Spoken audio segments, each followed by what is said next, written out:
Now, the details of Donald Trump's tax plan are starting to come out, and boy, is it a bonanza for the rich. Now, this is just like I was warning you guys. Donald Trump, he's not here to help you. He's here to help himself. He's here to help himself make money. And his rich donors, of course. Donors being primarily the Mercer family, Rebecca and Robert Mercer, who basically want to see their taxes cut really, really low. Now, let me show you how low some of these taxes are going to go. Now, here are some of the details on this bill. It's from the Hill.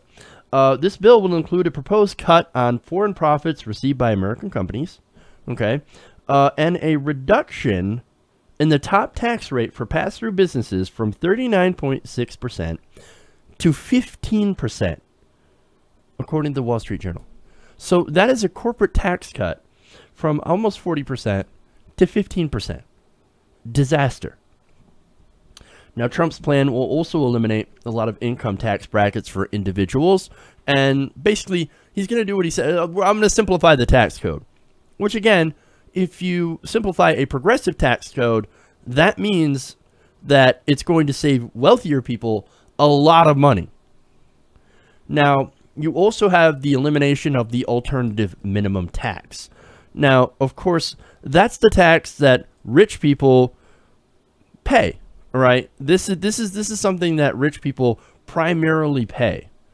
When you eliminate that, you're going to save millions and millions of dollars. In fact, Donald Trump himself once had to pay $31 million in the alternative minimum tax. He does not want to pay stuff. He does not want to pay that. Now, basically, the whole purpose of the alternative minimum tax was to prevent very, very rich Americans from using their deductions and loopholes in order to skip out on taxes. You can still take those deductions, you can take those loopholes, you'll still save some money, but at the end of the day, you still have to pay something. And rich people, Donald Trump, are like, oh, no, alternative minimum tax, we hate that. We want to pay no taxes. We carved out these loopholes and exemptions into the tax code so that we didn't have to pay our fair share.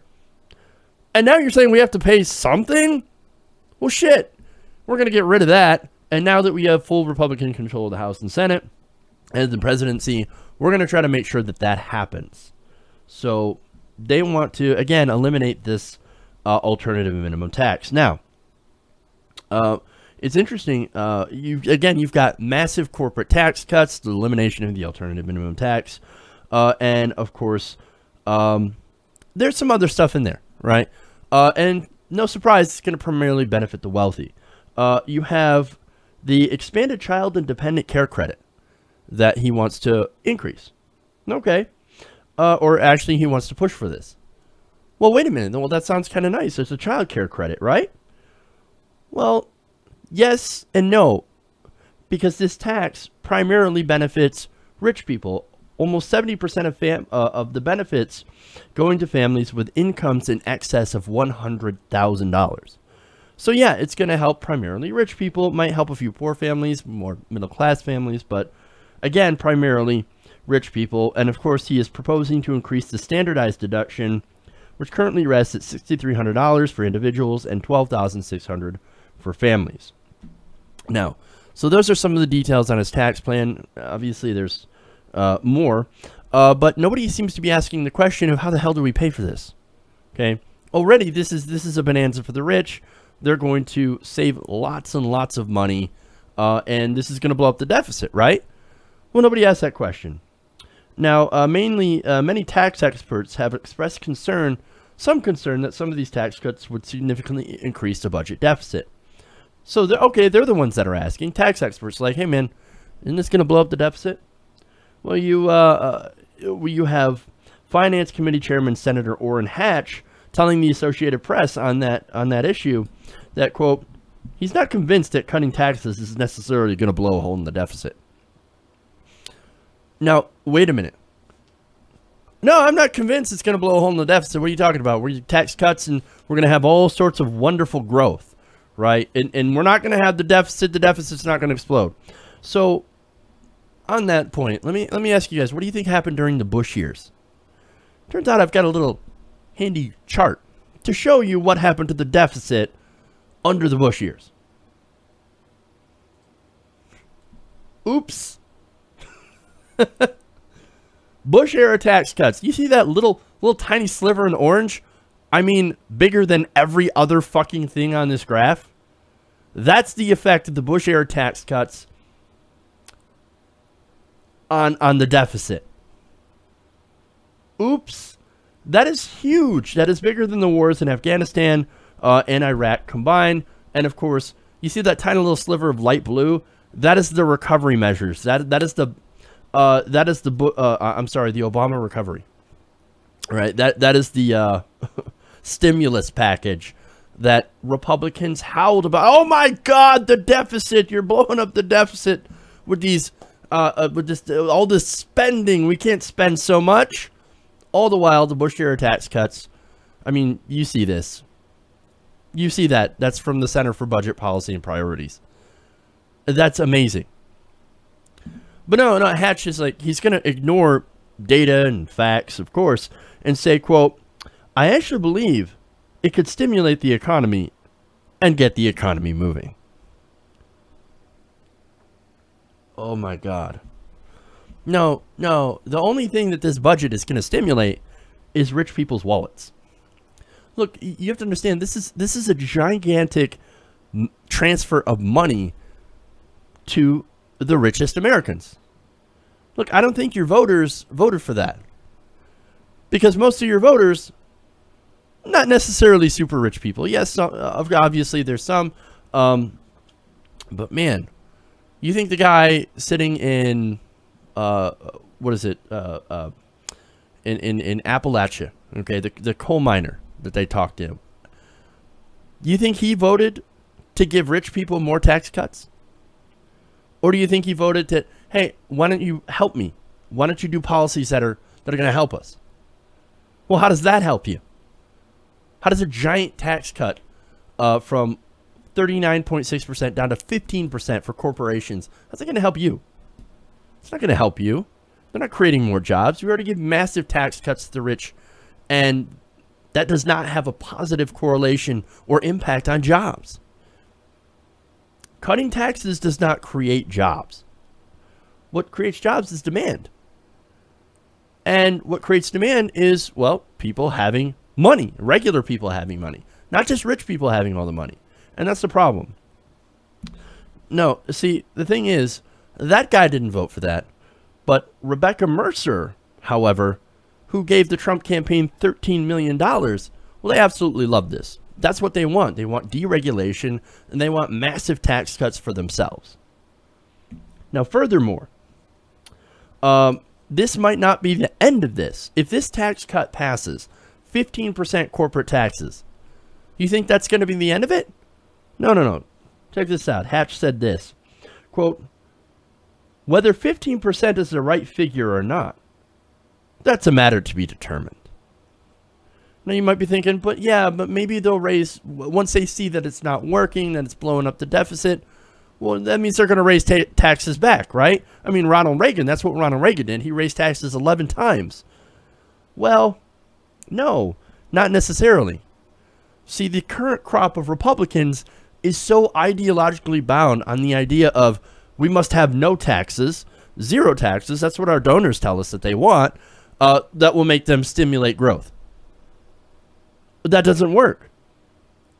This means that later on, when the deficit explodes, if it goes to 15% and there is still no growth, well, he's going to say, well, okay, that didn't work. Let's try 5%. Let's try 2%. Let's try nothing. How about zero corporate taxes? Let's go with that. Have the corporations not pay a damn thing, a penny. And then we're going to have economic growth. How much do you have? How much do you think you're going to have to cut taxes in order there for to be some economic growth? They're not going to stop at this, dude. When are you guys going to get it through your heads? Republicans. The Republican Party is not out there to help you. They are the party of the rich. They don't care about you. Their job, their only job, is to get maximum return for their donors. And you can extend that to some of the Democrats as well. And the Republicans are more than happy to blow up the deficit to do it. Now, I remember Republicans howling and screaming and crying about the deficit back under Barack Obama. Oh my God, it's 20, the debt, the deficit. Oh my God, $600 billion. What a huge, huge deficit. The debt's $20 trillion. Oh my God. Unsustainable. Can't have it. We're going to have cut. Now when Republicans get control, yes, they cut, and then they throw more money into the military. And then they decide to do gigantic, enormous tax cuts for the wealthiest Americans. The people who don't need a tax cut. These are the people that already don't pay very much. They've also gotten much, much richer than they have before. The income gap between the richest 1% and the 99% of Americans is at the widest level that we've seen. I mean, this is 1920s level. This is before the Great Depression level of income inequality. And the wealthy have taken all the gains, and we have taken all the losses. This tax plan is going to add billions of dollars to the debt, to the deficit. Oh no, but don't worry, the Republicans say. It'll stimulate the economy. Look, man, how much more proof do they need? Do regular voters need that trickle-down is a grotesque failure? I mean, we've already seen it. We have low job growth under these low taxes, okay? And historically, we are at low taxes, believe it or not. Since Ronald Reagan lowered taxes, incredibly low. When we had the so-called Great Society programs, the 1960s, 1970s, we had much, much higher taxes on the wealthy. Oh, and guess what? Things were actually a lot better. And we also had strong unions. We had higher minimum wage relative to today's dollars. Now we do not have that. We have a grossly unequal economic system. And that's not good for anybody. That's not even good for the rich long term. What good is making products and having all this money if nobody's actually going to buy your stuff? Because nobody's going to be able to afford to buy your stuff. Debt is at record levels for consumers, credit card debt, student loan debt. There's only so much money you can squeeze out of the middle class. That is rapidly disappearing. And what is their answer to it? Corporate tax cuts for the richest Americans. It's insane. It's a grotesque failure. Now, Bruce Bartlett writes in the New York Times that the way that Hatch thinks that, oh, if we just cut taxes, then we're going to have economic growth. Again, it doesn't work. Now, they call this dynamic scoring, right? And he writes that this is just another way for Republicans to enact tax cuts and block tax increases. It is not about honest revenue estimating. It is about using smoke and mirrors to institutionalize Republican ideology into the budget process. I couldn't have said it better. It's all about, trying to put their ideology in the face of facts that prove them wrong to get their ideology anyway, because that's what their donors want them to do.